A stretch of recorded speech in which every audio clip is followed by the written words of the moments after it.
to see everyone. I'm here today with Joe, one of our brown belts here, and we're excited to be here with y'all today. We're carrying off with, we're going to start off today with a little standing self-defense technique. This one is involving the front kick, another very common way that maybe an altercation starts off. So this is one of the first techniques we also learned in the curriculum, the Gracie curriculum. So what are some of the things that we look for in this technique? Again, he has to be within range, right? So this technique usually won't happen from out here, right? So there's going to be some kind of like this kind of distance here where they can usually touch you, right? Or in this case, kick you, right? So you're in this range, maybe a disagreement or an altercation. So if I were to be in this kind of range with an altercation, my spidey senses would definitely be on. I would be reading his body and seeing kind of what movements he's making. We've already talked about a sucker punch here before with y'all, so you kind of can see how the body movement would determine a lot of what's going to happen, what's going to take place. So the front kick that I have in mind that we're going to talk about here today, okay, let's say I'm the attacker. He's not going to react. He's just going to stand there for now. But I'm the attacker, and I'm maybe discussing here, I'm not happy with the situation, and I want to throw a strike, and I throw the strike, okay? I believe that this is a very common way an altercation would start, right? First one probably being a punch of some kind, but right behind the punch, the kick, this kind of front kick, is a very sneaky attack. It catches a lot of people by surprise. You could be here talking, looking at him eye to eye, and surprise him with a quick body kick. And if you're not ready for something like that, it can catch you off guard, followed by a barrage of punches and then maybe a takedown, okay? So in this kind of situation, okay, I'm gonna have Joe be the attacker, and I would show you what our reaction would look like.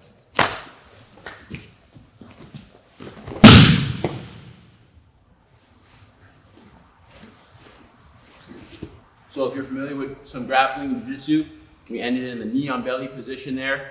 We took advantage of that kick, and we used that kick for our counter attack, okay? A couple key things that need to happen to make this work the way we want it to and the way we train for it to, okay, is distance management, okay? So the training and the reflex here, okay, is finding the right distance of the effectiveness of their strike. So for example, if I don't move and he throws a kick, the kick's idea is to go through me. The kick is meant to go through the person. If the attacker is trying to hurt me or inflict a strike on me, his intention is never going to be to stop before it hits the target. So for example, he's not going to hyperextend his knee, but I'm going to stand a little bit out range. This is never his intention. Stop before you kick me, but throw the strike. That's never going to be their intention. That's what we're training for. So I'm at a distance where the attacker feels comfortable enough to throw the strike. When they throw the strike, you'll notice I step back.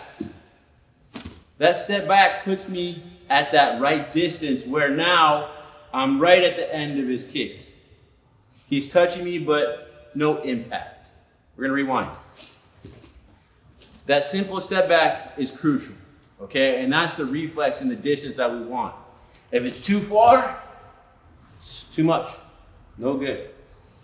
If it's not enough, well, it's not enough. You're going to take the impact. So that's the fine kind of tuning that we're looking from here, okay? I'm here, he throws a strike, and I'm here. Again, go ahead and, no mercy, throw the strike. I'm here. The power of the strike is very specific. Where they want to catch you, that's why they spend so much time hitting the bag, right? Or practicing and buying all these tools. Because they want to catch you at a very precise time. Not too late, but also not too soon. If I'm standing right here and he tries to throw the same kick right here, there's no power. So understanding the momentum of the kick and the timing is kind of the training here for this technique. So if I'm here in an altercation and we're discussing and then all of a sudden he goes for a kick, I just simply step back. I'm in a good base, okay? I'm catching right under his Achilles, one hand, elbow close to my body.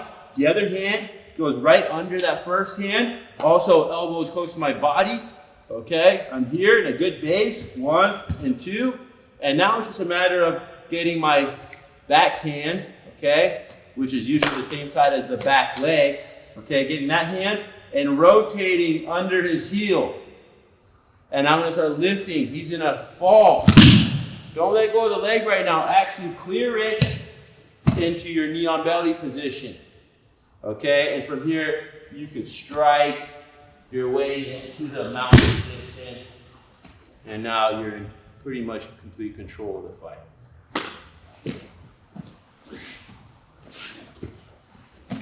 Okay, so by myself one time here, okay, I'm gonna sit back. But the hand work is very important, okay? And sometimes it's hard to see with everything going on, but if you see by myself here, I'm in a regular normal stance, okay? I'm just standing upright. When they throw that strike to my gut, I step back and my hands overlap each other, right about my belt line, okay? Most of the time when they throw this strike, they're trying to hit you somewhat in the gut. It can go up to as the chest area as well, but usually in the solar plex gut area, okay? So if I step back here, okay, their ankle Achilles, their heel Achilles should land literally right in that pocket right there, okay? So that's the whole training, is to understand that timing and the distancing, okay, of that kick, okay? Boom, you catch the kick. Now it's time to lift and extend that leg overhead, okay? And I don't care how flexible they are, 99% of the people I know are gonna fall down on that. There might be a gymnast in the world that might not fall down, but they're not here today and I don't know them.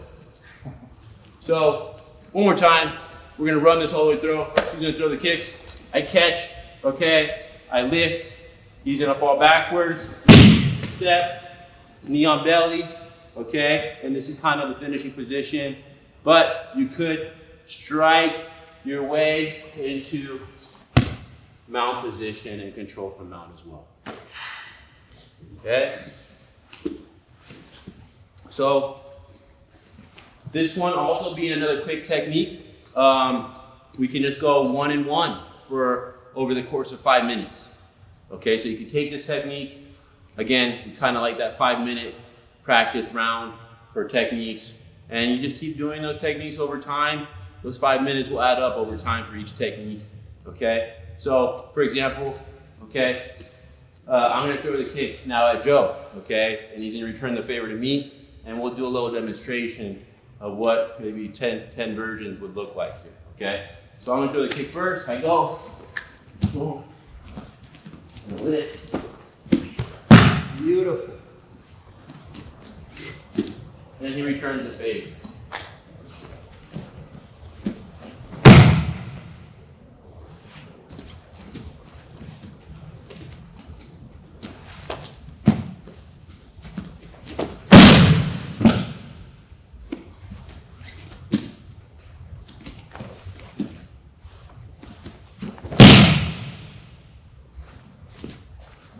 Notice that we're also break falling as we're getting taken down.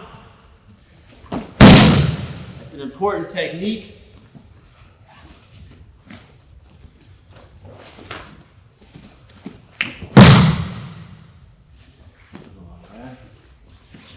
So that's kind of what it would look like going back and forth.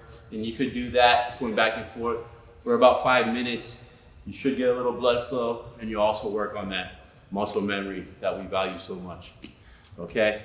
One last thing is just, if I don't step back, okay, enough from the kicks, okay, it's not gonna be what we're looking for, okay? So make sure that distancing and that timing is accurate, okay? Just a simple step back, okay? But as simple as it is, it will need a lot of practice, all right? So have fun with that, try it out, and let us know what you think.